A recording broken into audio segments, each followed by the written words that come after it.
ఇదిగో కనకయ్య, అయ్యా అయ్యా, ఈ చేతులు నలుపుకోవడం కాదయ్యా, నాకు కావాల్సింది చెప్పినది చెప్పినట్టు చేయడం. చేస్తూనే ఉన్నా కదయ్యా పోషయ్య గారు. ఏం చేస్తున్నావయ్యా? నీ చేతగారి తరానికి రాజావారు నన్ను అక్కడి నుంచి జాడించేస్తున్నారు. అయ్యగారు గ్రామానికి అధికారులు, ఆటపడని మానవంతులు. రామరామ, ఈ రాంభజన లాభం లేదు కనకయ్య. ఇవాళకి డబ్బు పంపాలి. ఇవాళ కప్పమంత జమ కావాల్సిందే. బకాయిలు చిల్లికి ఇవ్వడానికి వీల్లేదు. అంతా వసూలు చేయాల్సిందే. చేయకపోతే మర్యాద దక్కదు. చేస్తా, వస్తా. మన కత్తికి రెండు వైపులా పదులు.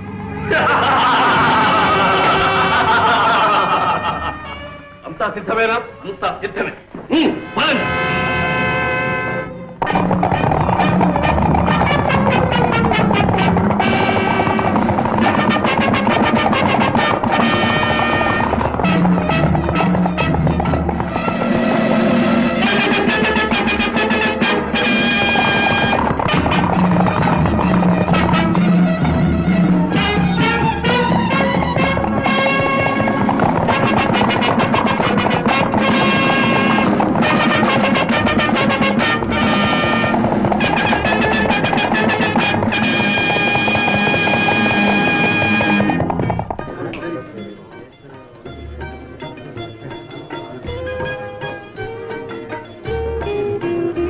యాభై 54, 55, 56, 57, 58, 59, 60.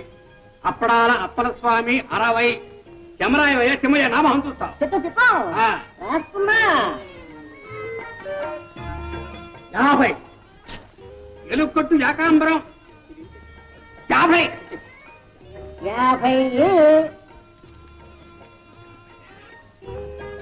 తిమ్మయ్య, చిన్నప్పుడు ఓ సిద్ధాంతి నా చేయి చూసి వీడు లక్ష్మీపుత్రుడు, వీడింతే, వీడి చేతి మీద లక్షలు లక్షలు నడుస్తాయి అన్నాడు. అలాగే నడుస్తున్నాయిగా. నడుస్తున్నాయి. సరాసరి దివాణం బొక్కసంలోకి నడుస్తున్నాయి. వీడింతే. పచ్చి పులుసు పరంధామయ్య, గత బాకీ 30, ఈ ఏటికి 70, మొత్తం 100. ఇదిగో ఈ 50 జమ కట్టుకో కనకయ్య. ఏమిటి? చాలా ఇబ్బందుల్లో ఉన్నాం. పైగా ఈ ఏడు దెబ్బ మీద దెబ్బ. మా ఆవిడ పురుడు, అబ్బాయి పెళ్లి, అత్త చావు. మా సాగు ఎవరితో చెప్పుకోమన్నావయ్యా? బాకీలన్నీ మొత్తం పూర్తిగా వసూలు చేయకపోతే మర్యాద దక్కదని మన పూషయ్య మరీ మరీ నొక్కి చెప్పాడు. ఇది ఇంతే. లాభం లేదు, డబ్బు మొత్తం జమ కట్టాల్సింది. ఊరుకోవయ్యా, నిన్నెవడు అడిగాడు? ఎవరిని అడిగినా ఒకటేనయ్యా, డబ్బు మొత్తం జమ కట్టు. నా దగ్గర లేదు మొర్రు అంటుంటే. లేకపోతే మొహానికి ఇంత మసి పూసుకుని చుట్టుకర్ర పుచ్చుకొని బయలుదేరు. ఎవడ బుర్రైనా బతలకూడదు.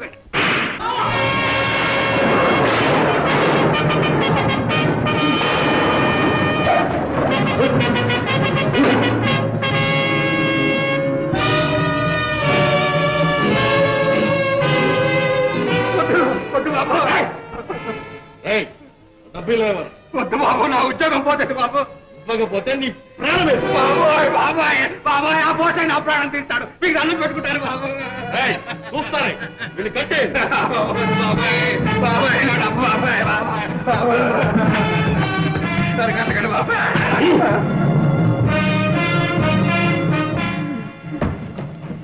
ఒరే బాబు, కట్టేలేదో కాస్త గట్టిగా బిగించి కట్టండిరా. లేకపోతే ఆ పోసే వీరుకు ఆ డబ్బు నేనే ఎత్తుపోయినట్టాడు. నోర్మయ్, ఇంతే.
వెనక్కి తిరిగేలా ప్రాణాలు తక్కువ తుపాకులు పారేయండి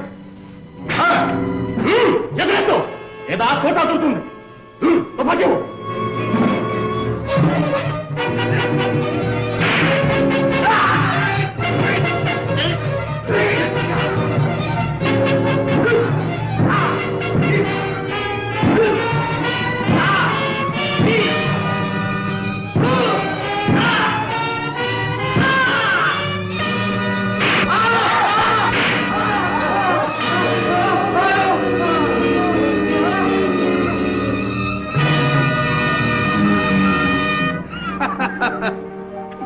జయం మనదే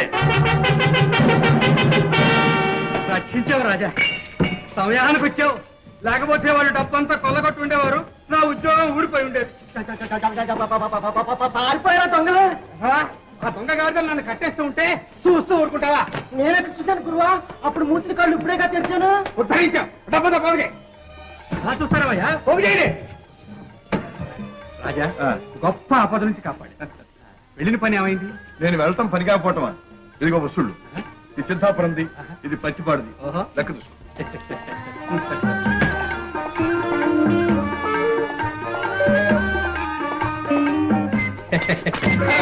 ఇంకా ఈ పోడల పాటు పోలేదన్నమాట రాజా రాజా రాజా నీ పుణ్యం ఉంటున్నాడు నడిపించమ్మా ఉండు మీ ఆవిడతో చెప్పి మరి ఇస్తాను అమ్మమ్మ నా ప్రాణం తోడేస్తుంది రాజా రాజా రాజా నా పొడి డబ్బి రాజా డబ్బు జాగ్రత్త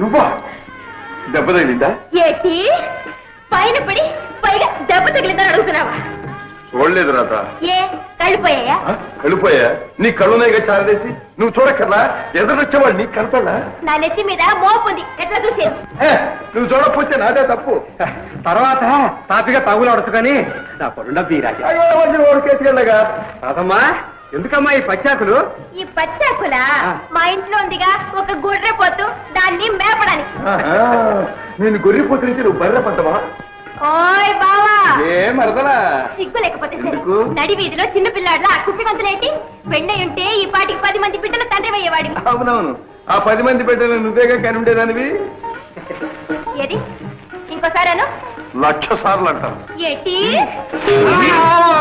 రాజా రాజా రాజా నా డబ్బి నా డబ్బి నా డబ్బి ఇంటికడిస్తాను బామరదల సరసం బజారున పడింది ఈ మోపు నా నెత్తిన పడింది ఇది ఇంతే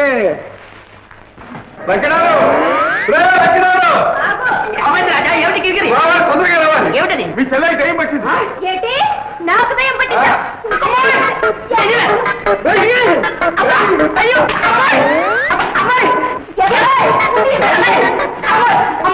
ఏమిటమ్మా నీకు నిజంగా కిరికిరి పట్టిందా ఏమిటి అడుగు ఆ సంగతి అతగాడిని అడుగు ఏమిటయ్యా కిరికిరి ఏముంది వడ్ల గింజలో బియ్యపు గింజ అమ్మాయిని రెచ్చగొట్టాడు రెమ్మొచ్చుకుని వెంటబడింది మధ్యలో నన్ను రేవపట్టిసమ్మా రాదా ఇదిగో అన్నయ్య ఇప్పుడే చెప్పేస్తున్నాను బావ నాతో మోట సత్తా ఆడాడు చూడు ఏం చేస్తాడు నేను తప్పున్నాను ఇదిగో లక్షణాలు ఇద్దరికి తొందరలో ముడిపెట్టాయి అందరం కలిసి సుష్టిగా ఫోన్ చేద్దాం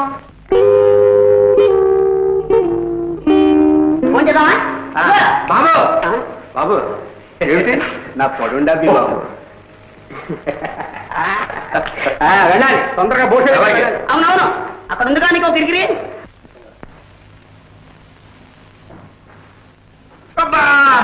మోటు వేధ ఇంకా గట్టిగా బిగిస్తావేరా నొప్పి పెట్టిందా బాబు రే కొండయ్య ఇది తుపాకీ దెబ్బని ఎక్కడైనా చెప్పగలవు జాగ్రత్త చెప్తానా అయ్యగారి ప్రాణాలకి నా ప్రాణం అడ్డం కాదు ఏ లాభంరా బ్రహ్మాండమైన అవకాశం చేజారిపోయింది ఆ రాజాగాడి రాకపోయి ఉంటే వచ్చిన వాడు అయ్యగారిని తుపాకీతో కాల్చాలా చేతికి తగిలింది అదే గుండెకి తగిలి ఉంటే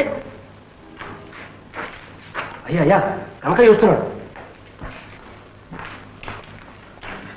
నమస్కారం బాబు రా కనుక ఇవాళ ఒక పెద్ద ఘటన గడిచింది మా ఆవిడ తాళి కట్టింది లేకపోతే మీ మొహం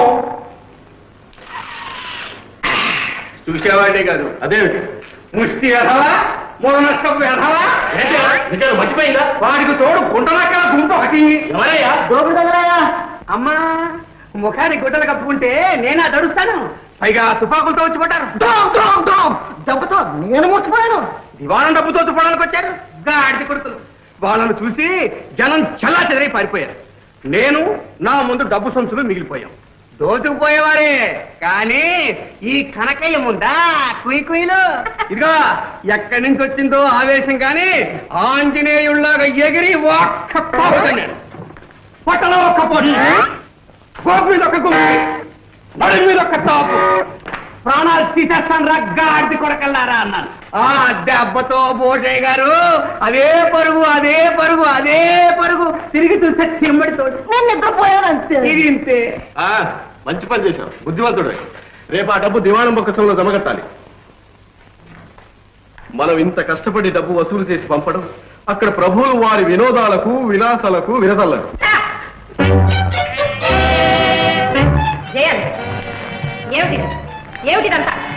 ఏముంది, నృత్యం గానం వినోదం. ఎంతో శ్రమపడి తమ్ములు గారి కాలక్షేపానికని ఏర్పాటు చేశాం పెద్దమ్మా. అవునమ్మా. వయసులో పెద్దవాడిని, నువ్వే చిరంజీవిని పెడదారులు పట్టిస్తున్నావా? అదే లేదు లేదు పెద్దమ్మా, గండికోట ప్రభువులు కళాపోషకులని, తమ్ములు గారికి ఇవంటే చాలా ఇష్టమని. అవునమ్మా, వాళ్ళని మనం ఆదరించకపోతే మరెవాళ్ళు ఆదరిస్తారు? వాళ్ళ బ్రతుకులు ఏం కావాలి? బాగుంది, చాలా బాగుంది. ప్రతాప్, ఇంకా మీదట ఇలాంటి కాలక్షేపాలు జరగటానికి వీల్లేదు, తెలిసిందా? అలాగే పెద్దమ్మా, అలాగేమ్మా. అమ్మా నాయనా జయంత్, నేడో రేపో నీ భుజస్కంధాలపై గండికోట రాజ్యభారం పడబోతుంది.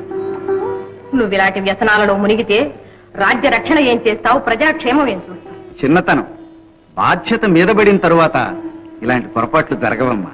ఆ నమ్మకం నాకు ఉంది మంత్రి గారు. నాయనా జయంత్, అమ్మా, మన గండికోట వంశానికి మచ్చ తీసుకురావద్దు. కన్న తల్లి, కట్టుకున్న భార్య, పాలిత ప్రజ గర్వంతో ప్రేమించే ఆదర్శమూర్తులు మన గండికోట ప్రభువులు, తెలుసా? తెలుసమ్మా. ఇంత రాత్రి నా విలాస మందిరంలో వినోదిస్తూ కాలం గడపటం వివేకం కలవారు చేసే పని కాదు నాయన. పెళ్ళి, లలిత నీ కోసం మందిరంలో ఎదురు చూస్తుంటుంది. పెళ్ళి. అలాగేనమ్మా. మంత్రి గారు, చిత్తం. ఇక మనం జాగు చేయటం మంచిది కాదు. వెంటనే చిరంజీవికి పట్టాభిషేకానికి ఏర్పాట్లు చేయించాలి. అదే సరి అయిన ఆలోచన, అందుకు తగిన ఏర్పాట్లు చేద్దాం. మంచిది.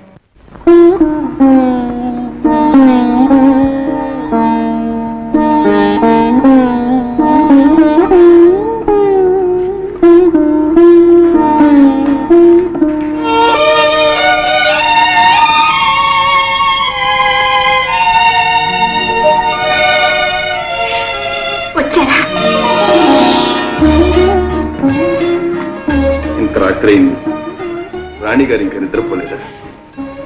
మీ రాక కోసం నిరీక్షిస్తున్నారా? నిరీక్షించడంలో కూడా ఒక విధమైన ఆనందం ఉంది కదా. ఏమిటి కన్నీరు? అబ్బే, ఆనంద బాష్పాలు. ఓహో, విచారిస్తున్నారేమో. ఈ జీవితంలో విచారం కలిగిన ఆనందం కలిగిన ఎందుకో దానంతటదే కన్నీరు వస్తుంది. దేవి, ఈ జీవితంలో విషాదమే ఉండకూడదు, వినోదం నిండిపోవాలి. నవ్వుతూ కాలం సాగిపోవాలి. అది అందరికీ సాధ్యమేనది. పిచ్చి ప్రశ్న. అందినంత వరకు ఆనందంగా ఉండటమే జీవిత లక్ష్యం. కానీ ఆగిపోయారే? మా అమ్మగారికి నా మీద ఆగ్రహం కలిగినట్టు, ఏ శుభముహూర్తానో పట్టాభిషేకం చేసి నా స్వేచ్ఛను అరికడతారేమో అని అనుమానంగా ఉంది. అదేమిటి అలా అంటారు? జీవితం అంతా విచ్చలవిడిగా ఇలా విలాసాలలోనే గడిపేదామని భావిస్తున్నారా? అలా గడపగలిగితే నేను ఎంతో అదృష్టవంతుడు, ఎంతో అదృష్టవంతుడు. ఏడుస్తాడు ఎందుకు? మీరు ఇలా అంటుంటే నాకెంత బాధగా ఉందో మీకే తెలుసు. ఉన్నమాట సంతోషిస్తారనుకున్నా, బాధపడతారనుకున్నా. లేదు లేదు, మీ చిత్తముచ్చినట్లు ప్రవర్తించండి. మీరు సంతోషంగా ఉండడమే నేను కోరేది. మీ ఆనందమే నా ఆనందం.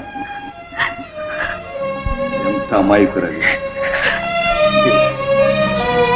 ఈనాటికి మా పెద్దమ్మ గారు నా పాలిటి పెద్దమ్మై కూర్చున్నారు. జయంతు నేను కలిసి ఉండడం ఆమెకు కన్నెరగా ఉంది. కారణం మామూలుగా అర్థంలా కనిపిస్తూనే ఉంది ప్రభు. యువరాజు గారిని తమరు విషయలోలుగా మార్చేస్తున్నారని మహారాణి గారు మామూలుగా పసిగట్టేశారు. అందుకే కాబోలు యువరాజుకు రాజ్యాభిషేకం చేయాలనే నిర్ణయానికి వచ్చాను. రాజ్యాభిషేకం హ్మ్. ఆనాడు మా నాన్న కంటే వయసులో పెద్దవారు గనక పెదనాన్నను రాజును చేశారు. అదే న్యాయం ప్రకారం ఈనాడు జయంత్ కన్నా నేను పెద్దవాణ్ణి గనుక నన్నే రాజును చెయ్యాలి. చెయ్యాలి మామూలుగా. కానీ యువరాజు గారు మహారాజు గారి కుమారులు, మామూలుగా తమరు మహారాజు గారి తమ్ముని కుమారుడు. ఇది చాలా అన్యాయం అవధాని గారు. ఇద్దరిది ఒకే రక్తం, ఒకే వంశం. పైగా యువరాజు కంటే అయ్యగారు పెద్దవారు, యోగ్యులు. కానీ మామూలుగా జ్యేష్ఠుని సంతతికే రాజ్యాభిషేకం అనే పాడు ఆచారం ఏది ఒకటి ఏడ్చిందిగా మామూలుగా మనకి. హ్మ్. ఆ దురాచారాన్ని రూపుమాపుతాను. నేనే రాజునవుతాను. అవును, ఎందుకు కాకూడదు? ప్రయత్నిస్తే తప్పకుండా సిద్ధిస్తుంది. అసలు మీ జాతక చక్రంలోనే మహారాజు యోగం కట్టుంది. యోగమున్నా లేకపోయినా నేనే రాజునై తీర్తాను. శుభం, మీ నోటి వాక్కు ఫలించి తీరుతుంది. మీ వంటి మహావీరులు, శక్తివంతులు రాజైతే మామూలుగా ప్రజలు తరించి పోతారు, రాజ్యం పడిపోతుంది, బాగుపడిపోతుంది. ఇక మా వంటి వారి విషయం మామూలుగా బ్రహ్మాండం.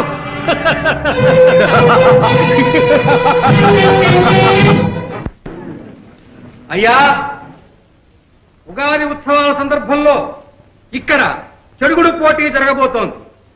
ఇది మన గ్రామాధికారి భూషయ్య గారి జట్టు. ఇదంతే గండభేరుండ జట్టు. దీంతో పోటీ చేయదలుచుకున్న వాళ్ళు ముందుకు రావచ్చు. మా జట్టు ఉంది. మీ జట్టు పేరు?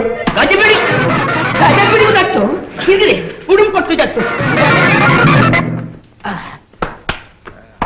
రాజా, భూషయ్య జట్టు సంగతి నీకు తెలుసు. అందరూ మెలికలు తిరిగిన ఆటగాళ్ళు. వాళ్ళతో పోటీ పడి అవమానం పాలవుతారు. మాది రామదండు జట్టు. గోదావరి దిగమనండి, అప్పుడు తెలుస్తుంది. సుబ్బయ్య, మల్లయ్య, ఎల్లయ్య, రండిరా, వర్ణం దిగమరా. మన పేరు వెలుపాలి. గెలిచారా ఒక్కొక్కరికి 100 వరహాలు. వదలెట్టండి. పోతా.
దివ్యమైన ముహూర్తం కుదిరింది.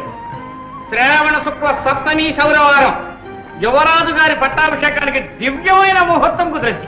మామూలుగా అలాగా మంత్రి గారు ఆ ముహూర్తానికే నిర్ణయిద్దాం.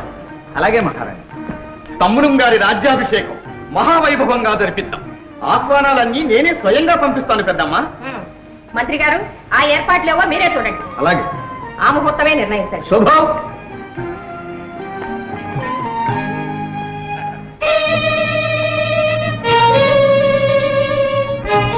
అల్లుడు వచ్చేదాకా అమావాస్య ఆగదు.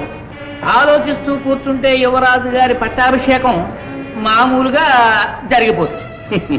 దానికి ఇంకా వ్యవధి ఉందిగా. ఈలోగా ఆ అవకాశం మనం ఉపయోగించుకుందాం. ఏం చేయమంటారు? యువరాజు పట్టాభిషేకం ఘనంగా చెయ్యాలి అనే సాకుతో పన్నులు విధించి ప్రజల నుంచి ధనం వసూలు చేద్దాం. పన్నులు కట్టలేక ప్రజలు సతమతమైపోవాలి. తమ కష్టాలకు కారకుడు యువరాజే అని భావించాలి. ఈ కర్కోటకుడు ప్రభు అయితే దేశం అల్లాడిపోతుంది అని హడలిపోవాలి. ప్రతాపరుద్రదేవులే రాజైతే ఎంత ఇదిగా ఉండేదోననేటువంటి భయం భయం కాదు, భావం జనంలో కలగాలి. అవును, ఆ భావనే కలగాలి. తమరు నిశ్చింతగా ఉండండి ప్రభు. యువరాజు పేరున రాజ్యంలో నిరంకుశత్వం విలేతాండం చేయించే భారం నాది. తమ మీద ప్రజలకు వల్లమాలిన అభిమానం మామూలుగా కలిగించే బాధ్యత నాది. వసూలు చేసిన పైకాన్ని ముడుపు గట్టి మీ ముందు పెడతాం. మమ్మల్ని మామూలుగా మాత్రం మర్చిపోకండి. ప్రభు, ఈ క్రొత్త పన్నులకి యువరాజు గారి ఆమోదముద్ర కూడా ఉంటే అదెంతసేపు? అరక్షణం. అనలంగారా, రండి రండి. మన పట్టాభిషేకం విన్నాం. కానీ తమ్ములం గారు, జన్మానికి ఒకే ఒక పట్టాభిషేకం. అవునవును, అది ఎంత దివ్యంగా జరగాలి. ఆ ఉత్సవాన్ని కళ్ళారా చూడాలని మన ప్రజలు ఉవ్విళ్ళూరిపోతున్నారు. బ్రహ్మాండంగా జరిపించండి. కానీ చాలా ఖర్చు అవుతుంది. ఎంతైనా పర్వాలేదు. అమ్మగారిని అడిగి ఎందుకు? మేమిస్తామని ఆనందంతో ప్రజలు ముందు కురుకుతుంటే మన కోశాగారంలో నుంచి ఎందుకు ఖర్చు చేయాలి తమ్ముడు గారు? అహో, మా ప్రజలకు మా మీద ఎంత అభిమానం. అయితే వెంటనే వసూలు చేయండి. మరి ఈ పత్రం మీద మీ ఆమోద ముద్ర వేస్తాం.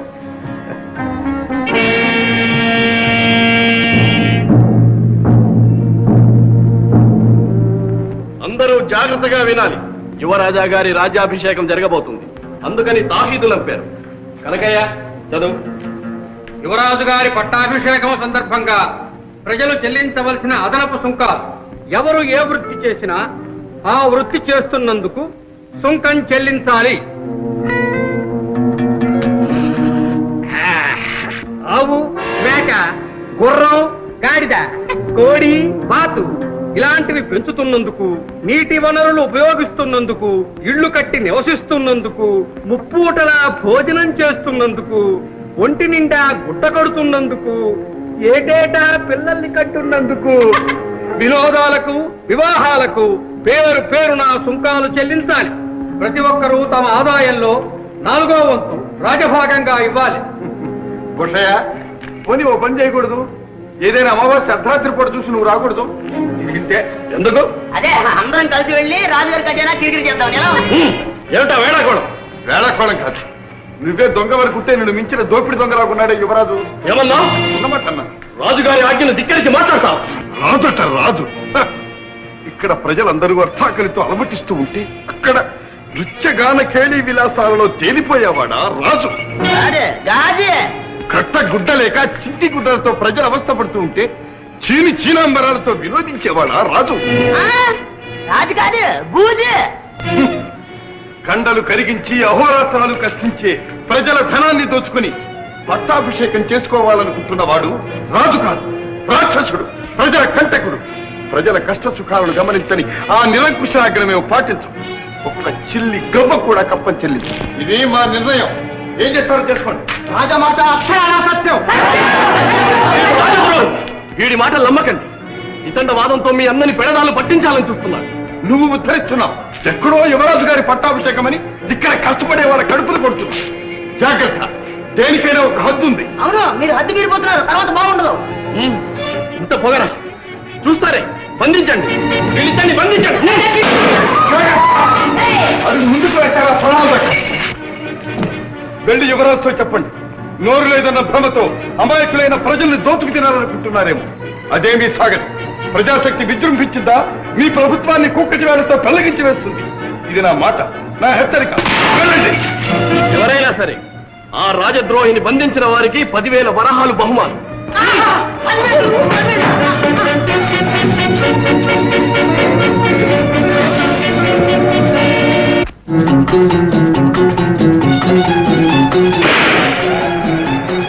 అడుగు ముందుకు వేస్తారా? జాగ్రత్త, వచ్చిందని వెనక్కి వెళ్ళండి. రాజా, ఇంతమందిని ఎదుర్కొంటే నీ ఒక్కడి తరం కాదు, మర్యాదగా లొంగిపో. ప్రాణాలతో లొంగిపోవటమా? మీలో మానవత్వం లేదు. మీకోసం ప్రభుత్వంతో పోట్లాడుతున్న సాటి గ్రామస్తుణ్ణి పట్టి అప్పగిస్తారా? మానవత్వం మరవరాలంటూ కూర్చుంటే 10,000 ఎట్టా వస్తాయి? లొంగిపో. ప్రాణాలతో లొంగితే కల్లా ఉన్న 2 పట్టుకోండి.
రాధ, నిన్ను మళ్ళీ ఈ జన్మలో చూస్తాననుకోలేదు.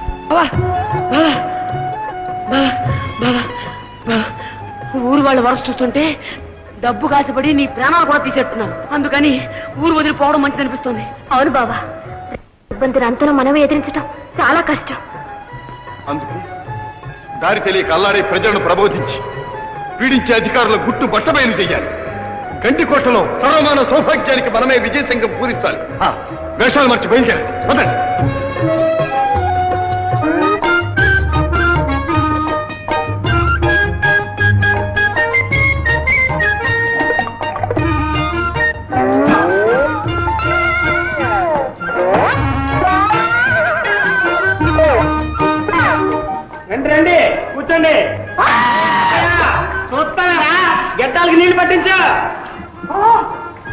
ఇదేం కర్మయ్య, ఆ గడ్డానికి నీళ్లు రాసి జామున్నరయింది. నాన్ని బాబు, బాగా నాన్నే. గడ్డం బాగా నాన్తే సమ్మగా తెగుద్ది. ఏం తిరుపతి, నన్ను సొగములో వదిలేశావే. ఉండు బాబు ఉండు. హలో జరా, రండి రండి, కత్తిరించమంటారా? ఆ డబ్బీలో ఎంత డబ్బు ఉందో లెక్కండి. అందులో ఏముందండి, ఇంకా బోనీయే కాలేదు. మొత్తం ఎన్ని తల్లో చూడండి. 1, 2, 3, 4, 5, 6, మొత్తం 6 తల్లండి. తిరుపతి, అయ్యా తలకో 10 డబ్బులు చొప్పున 6 తల్లకి సుఖం చెల్లించు. అదేమిటండి, కష్టపడి మేము సంపాదించడం ఏమిటి, సొంకం అని మీరు తీసుకెళ్ళడం ఏమిటి? కావలిస్తే కత్తిరించిన జుట్టు ఉంది, తీసుకెళ్లి సవరాలు కట్టి అమ్ముకోండి. అదేం కుదరదు, ఇది యువరాజు గారు ఆజ్ఞ, ఇచ్చి తీరాల్సింది. అయ్యా, మీరు కూడా క్షవరం చేయించుకున్నందుకు తల ఒక అర్థ ఇచ్చి తీరాల్సింది. అదేమిటండి, చవరాలు మాని సన్యాసులు అమ్మంటాడా మీ యువరాజు? నలభై గారు, ఇతను అసలు సవరం చేసుకోకుండా జుట్టు పెంచేస్తున్నాడు. చెప్తామండి, నాకు మొక్కండి. పైగా నా భార్య 6 నెలల గర్భవతండి. ఇల్లాడితే గానీ అదంతా మాకు అనవసరం. క్షవరం చేయించుకోకుండా గడ్డం పెంచుకున్నందుకు నువ్వు ఒక వరహ చెల్లి. అయ్యో బాబాయ్, వరాయే, ఇది మహాఘోరం, మహా అన్యాయం. నేను ఇచ్చుకోలేను బాబాయ్. ఏమంటావా? ఎక్కడికి వెళ్తున్నారు? గుళ్ళోకి ఎన్ని కొబ్బరికాయలు? 3 కొబ్బరికాయలు. కాయ కాస్త చొప్పున సుఖం చెల్లించండి. ఏమిటి, గుళ్ళో కొబ్బరికాయలు కొట్టారు కూడా కాస్త చెల్లించాలా? అవును, ఇది మా యువరాజు గారి ఆజ్ఞ. ఈ నలుగురు మీ పిల్లేనా? అవును, వీరు మా వారు. ఏమండి, మీరు మాట్లాడరేంటి? నువ్వు మాట్లాడుతున్నావుగా. నలుగురికి 4 వరహాలు సుఖం చెల్లించండి. ఏమిటి, పిల్లల కన్నందుకు కూడా సుంక చెల్లించాలా? అవును, ఇస్తారా లేదా? మనం బ్రతికిపోయాం, మనకు పిల్లగల్లా ఎవరు లేరుగా. ఏమిటి, మీకు సంతానమే లేదా? లేదండి. పిల్లలు లేనందుకు మీరిద్దరు చెరువు వరకు సుంకు చెల్లించండి. ఇస్తారా, చెరసాలు పంపించమంటారా? ఇస్తాం. పిల్లవయ్య గారు, మీరు ఇంకా వివాహం కాలేదంటండి? అవునా? అవునండి. బ్రహ్మచారులండి. పిల్లం గిల్లం, పిల్ల పీచిగా, తల్లి తండ్రి ఎవరూ లేరండి. ఏకో నారాయణ ఏకో. అయితే 20 వరహాలు సుంకం చెల్లించు. ఎందుకండి? ఒంటరి వాడు గనక నీకంటే ఖర్చులుండవు, చెల్లించాల్సిందే. మరీ బాగుంటుంది. పిల్లలు ఉంటే ఒక పన్ను, పిల్లలు లేకపోతే మరో పన్ను. ఇదే పరిపాలన పాడికట్ట. నువ్వు విప్లవకారులుగా ఉన్నావు. నిన్ను చెరసాల్లో పెట్టాలా? చెరసాల్లో ఉండడానికి పన్ను లేదండి. అయితే పెట్టు, అయితే పెట్టు. ఏం చేయాలి? సోదరులారా, ఆనాడు మన గండికోట ప్రభువులు పరిపాలనలో శ్రీరామచంద్రుని మరిపించారు. ఈనాడు ప్రభువులు కసాయి వాళ్ళ కంటే హీనమైపోయారు. మనల్ని దోచుకు తింటున్నారు. రాజ్యం రావణ రాజ్యం చేశారు. స్త్రీలను బలాత్కరిస్తున్నారు. నాలాంటి బలహీనని నానా హిందులు పెడుతున్నారు. అధికార మతంతో అవినీతి పరులైపోతున్నారు. వారి దౌర్జన్యాలకు హద్దు లేకుండా పోతుంది. లేకపోతే ఏమిటి అర్థం లేని పన్నులు? చుట్టు పెంచితే పన్ను, పొట్టు ఉంచితే పన్ను. బోడి గుండెకి పన్ను, బోసి ముఖానికి పన్ను. బిడ్డల కంటే పన్ను, గొడ్రాలుగా ఉంటే పన్ను. దానం చేస్తే పన్ను, ధర్మం చేస్తే పన్ను. కర్మం కాలి చస్తే ఉన్నదంతా ఊర్చుకుపోయే పన్ను. ఎంతకాలమే అన్యాయం సాగరిస్తాం? సకలం చూపుతున్న ప్రతి మనల్ని అదుపాటానికి అడగదొక్కుతున్నారు. మనల్ని పీక్కు తింటున్న ఆ రాకుండా రేఖల్లో తిరిగి చేయాలి. ఏం చేయాలి? కళ్ళు మూసుకుపోయిన కబుందులకు కళ్ళు తెరిపించాయి. మనల్ని ఉద్ధరించడానికి ఎవరో దిగి వస్తారనుకోవడం కేవలం పొరపాటు. మన ఇల్లు మనమే చక్క చేసుకోవాలి, మన బ్రతుకు మనమే బాగు చేసుకోవాలి. ఇంతకాలం నిద్ర పోతూనే ఉన్నాం. ఇప్పుడైనా నిద్ర నుంచి మేల్కొని అధికారుల దౌర్జన్యాన్ని ప్రతిఘటించాలి. ఒక్క శక్తిగా విజృంభించాలి, ఒక్క వ్యక్తిగా ముందుకు సాగాలి. సామాన్యుడి సాహసం ఏమిటో అది కోటలో నిద్రపోతున్న కుర్రరాజుకు తెలియపరచాలి. ఎవరి కథానాయకుడు? వీడెవడో విప్లవకారుడిలా ఉన్నాడు ప్రభు. ప్రభు, వీడిని ఇలా వాగనిస్తే మన పథకమే తారుమారవుతుంది.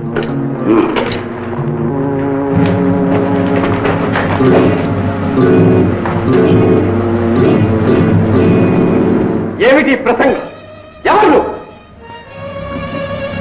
మీ అన్యాయాల్ని అంతం చేయటానికి వచ్చిన యముణ్ణి. అమాయక ప్రజలలో అరాచకం రేకెత్తిస్తున్నాం. ఇది రాజద్రోహం తెలుసా? రాజద్రోహం? అన్యాయాన్ని అరికట్టడం రాజద్రోహమా? యువరాజు గారి ఆజ్ఞ అతిక్రమించడం రాజద్రోహం. యువరాజు ఎవరా యువరాజు? అధికారం చేతిలో ఉందని అర్థం లేని పన్నులతో ప్రజల్ని దోచుకుంటారా? పన్నులు వసూలు కానిదే పరిపాలన ఎలా సాగుతుంది? ఓహో, మా బ్రతుకులు ఎలా సాగుతాయని అనరాదు. చెరుకు తీపని మొదలంతా నమిలితే నాలుగు తెగుతుంది, తిప్పి మాత్రం మిగిలిపోతుంది. పన్నులు చెల్లించలేక ప్రజలు బాధపడుతున్నారని మాకు తెలుసు. కానీ ఇది యువరాజు గారి ఆజ్ఞ. యువరాజు గారి ఆజ్ఞ మన్నించడం మా ధర్మం. అడ్డు వచ్చిన వారిని కఠినంగా శిక్షిస్తాం. ఏమిటి శిక్షిస్తావా? తిండి పెట్టే చెయ్యి ఖండిస్తావా? దానికి ఫలితం అనుభవిస్తావు. మమ్మ బెదిరిస్తున్నావా? బెదిరించడం కాదు, వాస్తవాన్ని ఎరుక చేస్తున్నాను. ఈనాడు ప్రజల్లో చెలరేగిన అసంతృప్తి జ్వాల రేగి నలువైపులా వ్యాపించి మిమ్మల్ని నామరూపాలు లేకుండా భస్మం చేస్తుంది. దళపతి, వీడు రాజద్రోహి. వీడి నోరు మూయించాలి. వీడిని చూసి ప్రజలు బుద్ధి తెచ్చుకోవాలి. పల్లి చక్రాన్ని కట్టండి, కొరడాతో కొట్టండి, చర్మం ములిపించండి.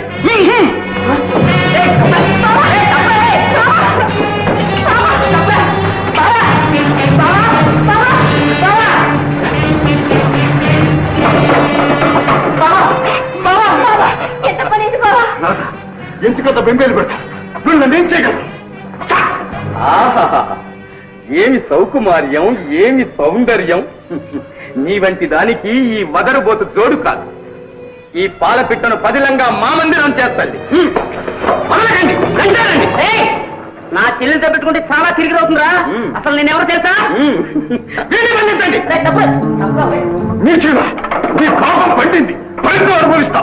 ఎంత పొగరు! లేకపోతే చూస్తానే రక్తం చిందేలా కొట్టండి.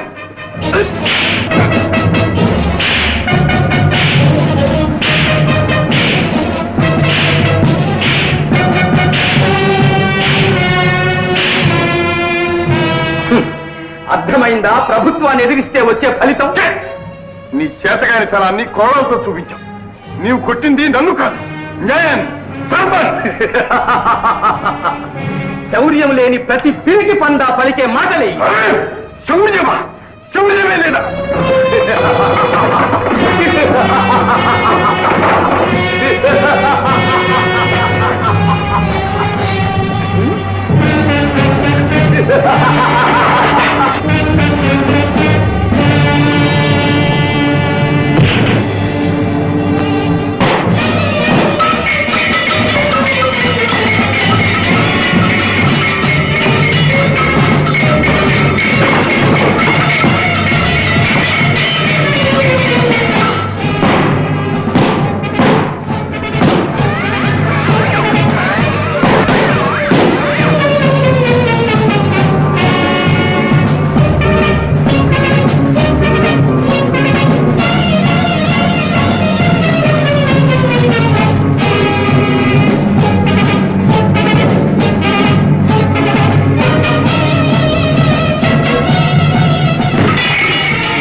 నీ వంటి నీచుడితో నాకే పని.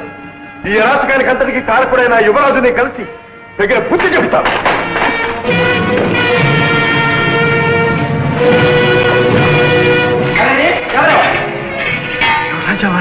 క్షమించండి యువరాజా. సరే, అటుగా యువరాజా, ఇటు ఇటు.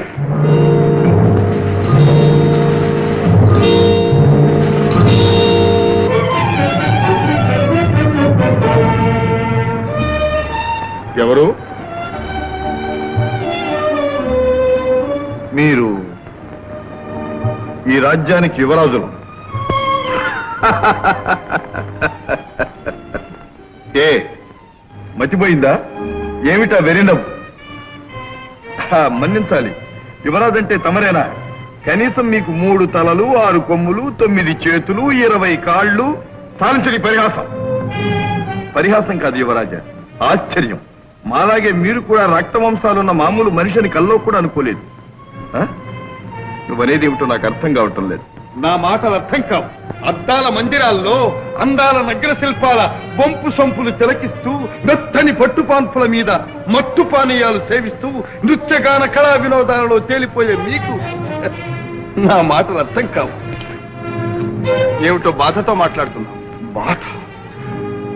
ఈ బాధ నా ఒక్కడిది కాదు యువరాజా, మీ ఏలుబడిలో కుంగి కుషించిపోయే ప్రతి ఒక్క పౌరుడిది. ఏమిటి? నా ప్రజలు బాధపడుతున్నారా? తెలీదు? మీరిచ్చిన అధికారంతో మీ తాబేదారులు కన్ను మిన్ను కానకుండా ప్రజలను ఎలా పీడిస్తున్నారో మీకు తెలీదు?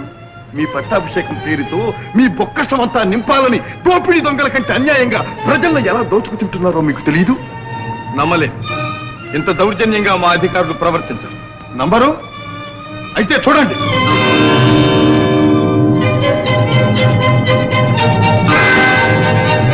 ఇదేమిటో తెలుసా? తెలుసా అని వాళ్ళు చేస్తున్న పని అన్యాయమని చెప్పినందుకు వాళ్ళు ఇచ్చిన బహుమానం చూడండి. ఒక్కొక్క తట్టు సత్యానికి, ధర్మానికి, న్యాయానికి మీరు పెట్టే గొడ్డలి పెట్టు. ఎంత దారుణం, ఎంత దారుణం! జరిగిన దానికి నేను ఎంతో చింతిస్తున్నాను. ఈ విషయాలు జరుగుతున్నట్టు నాకు తెలియనే తెలియదు. ఈ రాజ్య పరిపాలన మా మాతృశ్రీ గారే అని ఆ కుంటి సాగుతో తప్పించుకోవడానికి ప్రయత్నించకండి. రేపు మీరు పరిపాలించబోయే రాజ్యం ఏ పరిస్థితిలో ఉంది తెలుసుకోవలసిన బాధ్యత మీ మీద కూడా ఉంది. ప్రభువుని యముడిలాగా భావించే ప్రజల్ని మీరు ఎలా పాలిస్తారు, ఏ విధంగా పాలిస్తారు? యువరాజా, ప్రజల్ని ఆదరించి ఆదుకునేవాడే నిజమైన పాలకుడు. ప్రజల్ని పీడించి ఏడిపించి మిడిసిపడేవాడు పాలకుడు కాదు, రాక్షసుడు. వాడికి ఏనాటికైనా పతనం తప్పదు.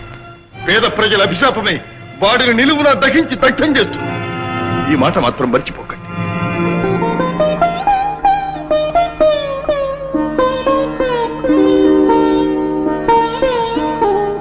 ఏమిటది? మీ కళ్ళల్లో నీరు. కన్నీరు కాదు, ఆనంద బాష్ప. ముద్దు నిద్రపోతున్న నన్ను మేల్కొల్పి నా కర్తవ్యం నాకు గుర్తు చేశావు. ఇదిగో చేతిలో చేయి వేసి ప్రమాణం చేస్తున్నా. నా ప్రజల్ని కన్నబిడ్డలా పరిపాలిస్తాను, సరేనా? అప్పుడు మీకోసం ధనమే కాదు, ప్రాణమేమన్నా సంతోషంగా ఇస్తాం. ప్రజల కోసమే ప్రభు అన్న నిజాన్ని నిరూపిస్తాను. అలా నిరూపించిన నాడు ప్రతి ఇంట మీరు తండ్రిగా నిలుస్తారు, దేవుడిగా కొలుస్తారు. మెరుపులా వచ్చావు, కనువిప్పు కలిగించావు. ఎవరు నువ్వు? నేనా? తమ ప్రజల్లో ఒకరి, సామాన్యుల్లో సామాన్యుడు కావు. నీవు మా ఆత్మీయుడం. నీ వంటి వారు మాకెంతో అవసరం. ఓ మంత్రి గారు, రండి. ఏమలా నిర్ఘాంతపోయారు? రండి. వీరు వారు మన ఆత్మీయులే. ఈ సృష్టిలో ప్రభువు ప్రజ ఒకటేనని ఈశ్వరుడు నిర్దేశం. అందుకే వారు కూడా మాలాగే ఉన్నారు కదూ.